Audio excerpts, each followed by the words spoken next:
Hey guys, it's Carms. As some of you know, I am kind of stuck with one, two, three phones, but I'm actually just using these two phones, okay? I am definitely very lucky to have been gifted these two units, so thank you to the people that provided for them. All right, so let's talk about the phones. A lot of people are always asking me, hey, what do you think of this phone? What do you think of that phone? Because of work, I cannot say, hey, get this phone or get that phone. Yes, my job doesn't allow me. However, from personal experience, I will tell you what's happening to me. So, almost like I think for the past couple of years, I've had iPhones before, and I have ended up going back and returning them because I find them very basic. They're not for me. I do a lot on my phone. Now, I did put a case on my phone. The cases are pretty the same. We don't have a lot of options. We do, but they're ugly.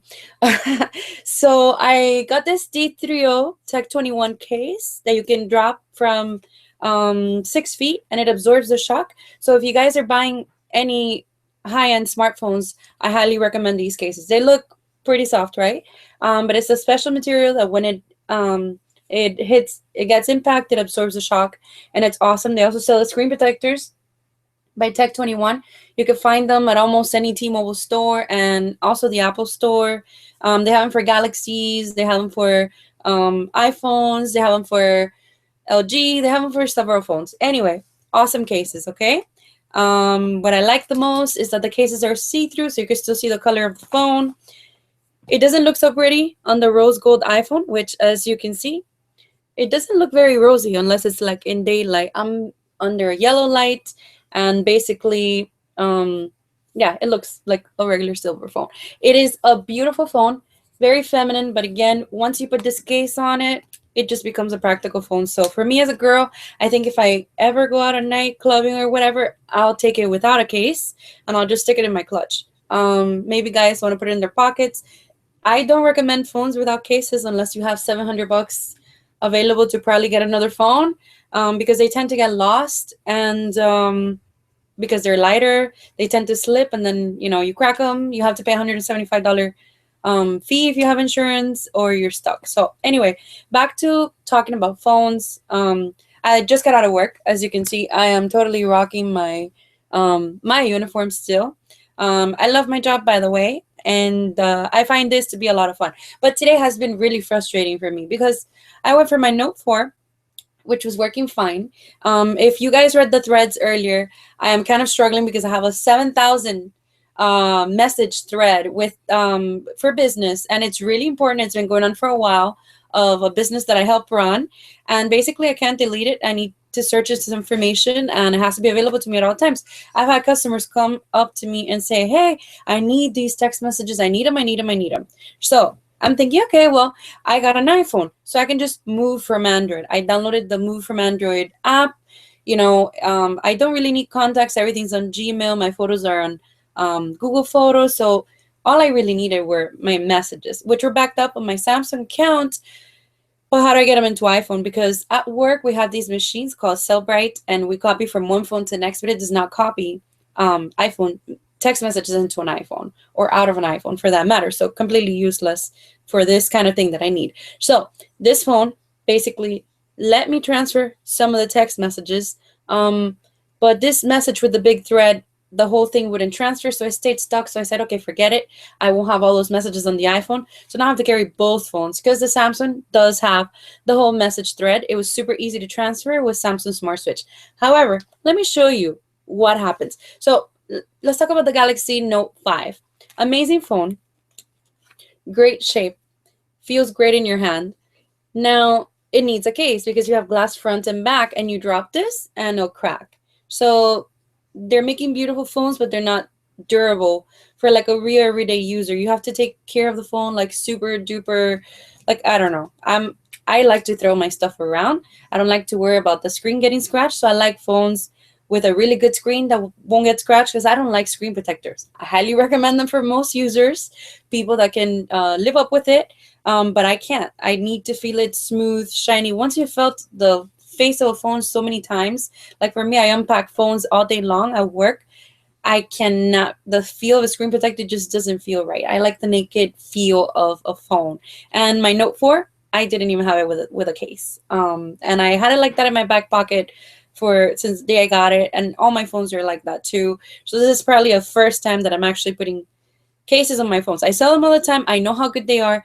For me personally, because I'm usually just demoing the phone and I'm, on a desk or on a counter, my phones don't really get thrown that much. Okay, maybe I do when I go to the gym or whatever, but it doesn't matter. I'm okay with my phone getting scratched. I just don't like cracks on it. So, the Note 5. It was super easy to set up. The fingerprint works awesome. They finally got it right. It's as good as Apple. Okay, so it just works, which is awesome.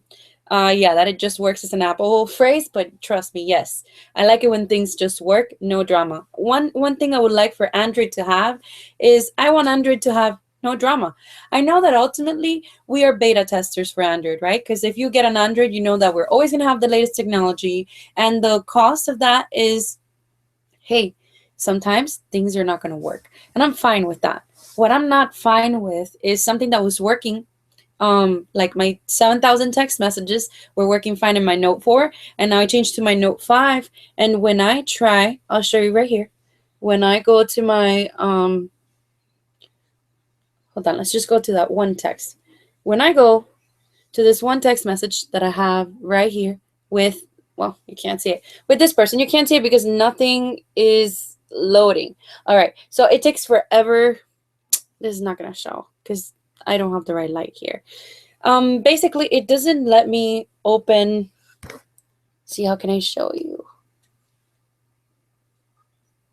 I'm gonna have to make a separate video for this because I have like no way of showing that when I want to write, it just doesn't let me. All right, it's stuck there, and when I hit send to this person's thread, it doesn't send. And this is a brand new phone out of the box. I unboxed this last night, and it's only with this person because I have a 7,000 text message thread. So on my Note 4, this wasn't happening. I find this unacceptable on a brand new high-end Android device. This is a flaw in the Samsung software. The reason why I know it's something in the Samsung software is because I just downloaded the application called Next SMS, and everything seems to be working fine. I can open the text message, I can reply to the person just fine. Now, why do I want to use the Samsung native app? Because Samsung makes it really easy for me to schedule text messages. So sometimes I need to say something to somebody, but it's like 3 in the morning and they're sleeping, but I'm up. So I write the message and I schedule it so that it comes out tomorrow at, say, I don't know, 10 in the morning when they're up, or 6 in the morning when they wake up. It doesn't matter to me. Or maybe happy birthday, or maybe, hey, remember to do this and that.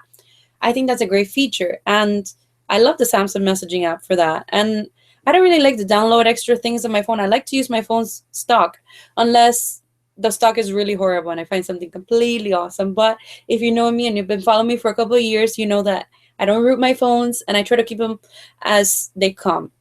And that's what I criticize things on, because that is essentially what the manufacturer is selling. If I wanted to go build a phone, then I'll be working for a different team, and I'll be developing apps, and I'll be designing a phone. So that's why, me personally, I know a lot of people love Nexus phones.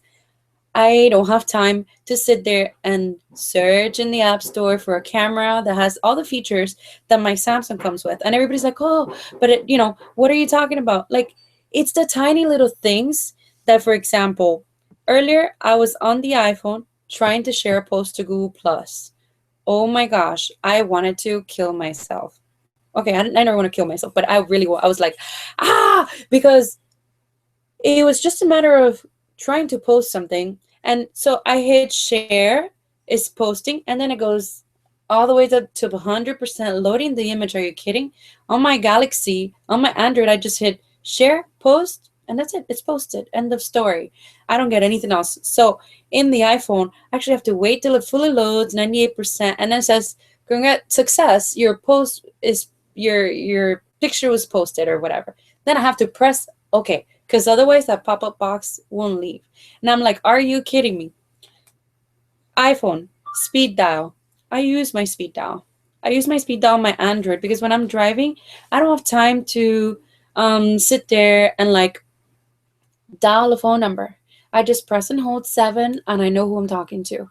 And that's what I want on the iPhone. Now, the iPhone can do the same thing. Let me tell you how I know. Because when you press and hold number one, it connects you with voicemail. So the iPhone does have speed dial, but they're not activating it for all the other numbers. Are you kidding, Apple? You need to get with the program. I mean, I love Apple. Right now, I'm recording this on an Apple computer. I have Apple TV. I have an iPad. I have an iPod because they have a great, that's the best thing this phone has. The music player, it's amazing. The sound that comes out of this, it's excellent beyond anything else that I've ever tried. Loud and clear. It's beautiful. It's a beautiful device, great for music. But that's not everything I do on a phone. In fact, I do everything on my phone, everything. So for me, when I can't do everything on my phone, and I feel hindered. I don't think, I mean, I think there's a phone for everyone, and it's my job every day to right fit people into the phone that they need. So I spend all day long asking questions. And if I had more time at my workplace, I would literally sit there and teach people Android, because once people realize how easy it is to use and how much more you can get done with Android, I don't think you'll ever buy an iPhone again. No offense to those that have iPhones, okay? Like I said, I'm so glad we have choices, because maybe you see an Android and you're like, I am so overwhelmed with how many things you can do. And at times, even I have felt that way. I felt like, geez, this Galaxy came loaded with so many things. Like, do we really need to have access to all those extra settings and features? And like, whoa.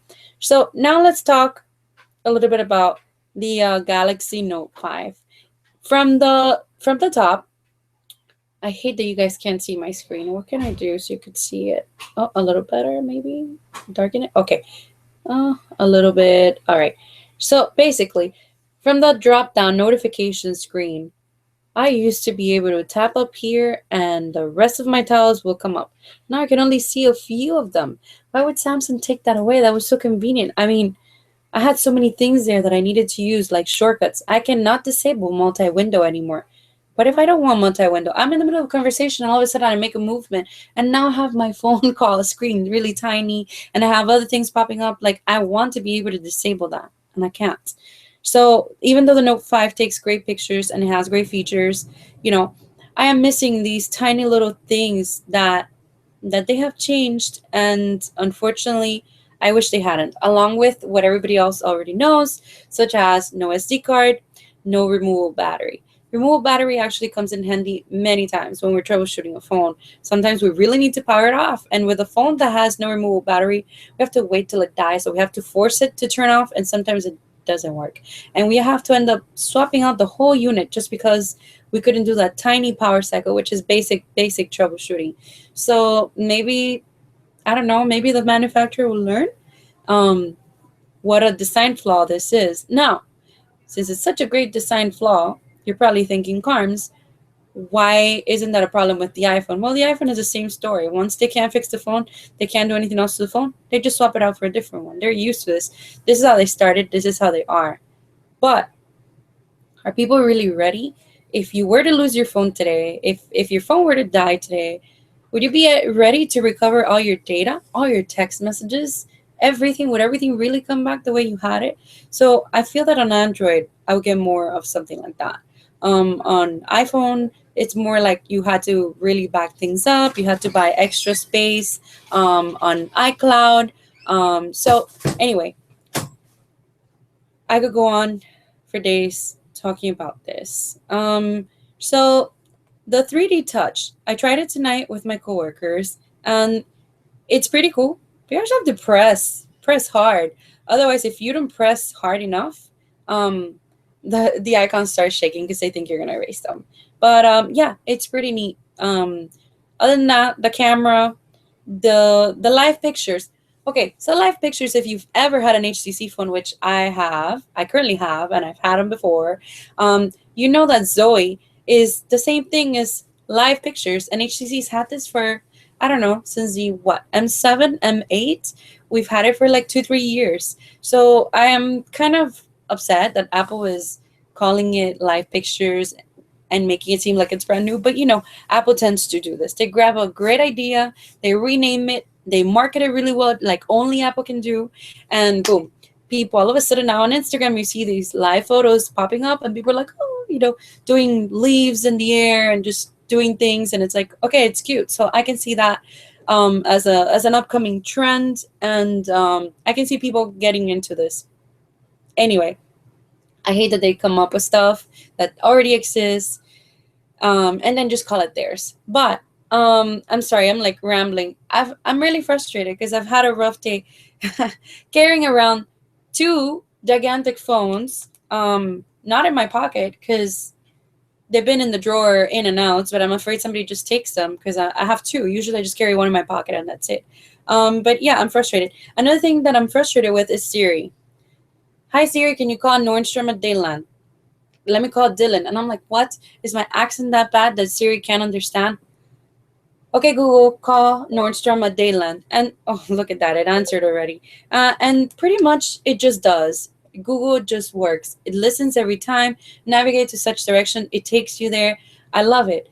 Um, I don't know. I feel that everything, even sharing a picture on the iPhone, is so much harder.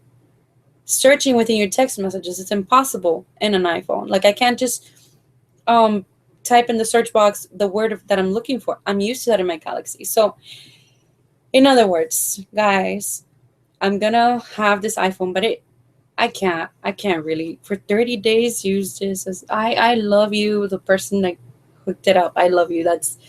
It's a great gesture. I'm gonna keep trying it just to be fair, but um I mean, I don't see myself as an iPhone user. I am an Apple user of everything else. When it comes to phones, you know, unless I keep up with Android, I can't. And I'm already looking to the next Galaxy, and I hope they bring back a water resistant Galaxy because the reason why I had to go and get this Galaxy S5, which is why my three phones, is because I do a lot of stuff that's underwater. And I got my Re camera. A friend gave me a Re camera, and the Re camera is cool, but you can't really see what you're recording. A lot of people were like, "Hey, what is that?" Nicole, it's a camera, and records underwater, whatever. I could never record video underwater with my Re. Maybe I was doing something wrong, possible, but it would always stop, and then I couldn't really see what I was doing. Then I had to grab my phone, wet my phone. Not gonna happen. So I said, okay, I need my Galaxy S5. So I got a Galaxy S5, and I love it. I use it all the time. Every time I go to the spa, every time I go to the beach, every time I go to the pool, I use it to record underwater. Remember, Galaxy S5, if you're a user or you're thinking about buying a spare Android, you can have it underwater 30 minutes, up to 3 feet, as long as it's completely sealed. Just run your finger around it, and you will notice that it's completely sealed. Make sure that you don't break this piece here in the bottom, otherwise it's no longer water resistant. And that's it. So the Galaxy S5 has a 64 gig that I put in it. Normally comes with 16. That's not enough memory. Only has 2 gigs of RAM. So that's another thing that this phone has. This phone comes with 2 gigs of RAM, I think. This one comes with 4. Yeah, the Note 5 comes with 4. For some reason, right out of the box, as soon as I added my Google Plus and a few other things, social media mostly, because I don't really download a lot of apps. My RAM is 2 gigs. So I'm like, well, I'm at 50%, so I have to be constantly closing things, and I think that's annoying. I didn't have that problem in my Note 4. So yes, I missed my Note 4, but I already gave it away to my dad. And yes, I struggle with change at first. I'm a creature of habit. I'm used to certain things a certain way, and like you change it up a little bit, I'm like, but that's part of life, and indeed it's part of what I do every day. I have to constantly be changing and adapting to new things. I've done a lot of beta testing for T-Mobile on products before they come out, and it's a lot of fun, but it's a little bit frustrating because you're like, oh my gosh, I need to tweak this, I need to tweak that. So I need to speak to the right people and tell them, hey, customers don't like this. So if you ever have feedback about a phone or feedback about something you'd like to see in a phone, please share with me, and I'll try to reach out to the right people. Another really cool person that you could follow on Google Plus is Des Smith. He is our senior product manager for T-Mobile. He is the guy, the phone god of T-Mobile. He makes the decisions as to what phones we're getting, what phones we're not getting, what features we're going to put on the phone. So definitely follow him. Always stay tuned because he's always sharing phones before they launch and giving previews. Connected with our CEO, John Ledger, on Periscope. He's always giving out free stuff. And, if you like T-Mobile, those are two key people to stay in touch with. And they're super down to earth guys. So, anyways, thanks for watching. I wish somebody would have joined me and I see that some people are watching, but I wish somebody would have joined me so we can talk back and forth rather than just me talking to a screen. Yeah. So I'm going to go ahead and I guess tonight, after I shower and get out of my clothes, I'm going to sit down. I'm going to play with my Note 5 some more. I'm going to really customize it, and I'm going to try to work around this text message situation and the freeze that I posted earlier. I have to figure out where that's coming from. I am hoping that it's got something to do with Lollipop and this UI. And hopefully when Marshmallow comes out and we get it, things are better, because I am not willing to delete messages one by one. That's not feasible. And then with the iPhone, it's blank. I barely have anything on it. I don't know. I'm going to try to use it as I promised to my friends for 30 days. And we'll see. I am hoping that I will like some things about the iPhone. What I like about the iPhone so far, it's really smooth. Things just go really fast. They work really fast. It's buttery smooth. It's incredibly, like, no glitches, no freezing, no nothing. But that's because it has nothing and it does very few things. So, okay. I'm curious about iPhone reception. This phone is supposed to have every band out there in the world, and it's supposed to be better reception. But I put them side by side inside our store, and my Galaxy had 4 out of 5 bars. My iPhone had 2 out of 5 bars. So that's kind of okay. I wonder why. I mean, the call is still perfect on both. That could just be like a little bit of the signal just not showing. But I'm concerned. I'm concerned. So I'm gonna try it in some dead spots that I know exist, and I'm gonna go there where my Note usually has great reception, and iPhones and Nexuses do not work in this location in Miami. So I'm gonna go out and test it out and see what happens. I know somebody earlier wanted me to suggested me to get a Nexus. I had Nexus and I was as frustrated as I am with the iPhone. Maybe more because of the camera. I'm a camera girl. Camera on social media and texting. If it doesn't have swipe, I don't want it. That's another problem. So the iPhone doesn't come with swipe, but now you can download swipe. So I downloaded swipe, but the swipe keyboard for iPhone is bad. It's bad. Like, I have to get out of my main screen just to grab an exclamation mark. And I'm thinking, I don't have to do it on my Android. On my Android, I have like everything right then and there already. Am I wrong? No, it's already there. I don't know. I feel Android is so much more complete. So the Android queen says, boo, iPhone. I mean, I would love to love this phone because it's so beautiful. And guys, hate me for this, but this phone is the most beautiful phone in the market. Sleek. For a girl, at least. Okay? For a girl. Very sleek, very thin. The shape feels great in your hands. It's got the right length, the right width. It feels awesome. Really smooth. And the colors are beautiful. Their screen is crisp. Their UI is clean. I really like it. It feels fancy. I want Android to get to a point where I can say the same. And, even though Samsung has this awesome screen where everything is super clear, it has more pixels than anything else. What is Google thinking when they're coming up with these icons? Like circles, squares, squares that are circled in the edges. Like what's going on? And let's not even get into the fact that now that Google became Alphabet or bought by Alphabet or renamed to Alphabet, or whatever craziness these guys did for whatever reason they did, awesome. But why change the whole logo to this crazy every color of Google in my Google search bar? Like, why does my Google search bar have to look so silly? Now my phone, instead of looking like an adult's phone, now I have this phone that's like multicolor and it looks like a little kid's phone. I like things to look fancy and a little bit uniform. This looks like a like a box of pencils, you know? I don't know. Not that I have anything against box of pencils, but it's super tiny and skinny. Like, look at this bar, how skinny it is. This is a 5.7-inch phone, and this bar is so thin. It used to be a little wider, and I used to like that a lot more. Now it's super tiny, and I don't like it. I am very picky, guys. I'm extremely picky, and if you know me, this is a problem for me because I like to I look for perfection because when I put something out there, I try to make it as perfect as possible because I want people to have the best experience. So I search for better, better, better, better, better. So I'm hoping that whoever's working at Google, it's definitely looking for better.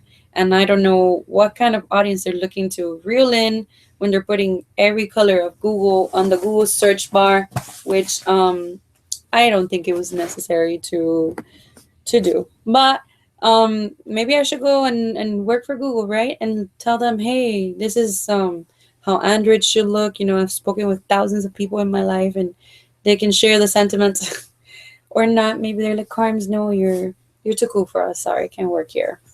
We need people that are more humble and less speaking. I don't know. Maybe more open minded. Maybe I'm not open minded enough. Or I don't know. I don't know. What do you guys think? I won't get insulted by anything. I honestly just wish that we could come up with something really classy, fancy, and I want the world to see Android for what it is, the best operating system in the world. And by best, I mean the most effective, the one that gets you to do the most things in the least amount of steps, the one that gives you the most features. And why should anybody settle for less? I mean, unless you are new to owning a phone, you should be able to do more than just phone calls and text messages. And if you want to make phone calls and text messages, make it the easiest way possible. That's what people need. People's lives is already complicated and we just need to make it easy, right? That's why we have technology. So anyway, thanks for watching and I love you all and I hope you have a great evening. Good night.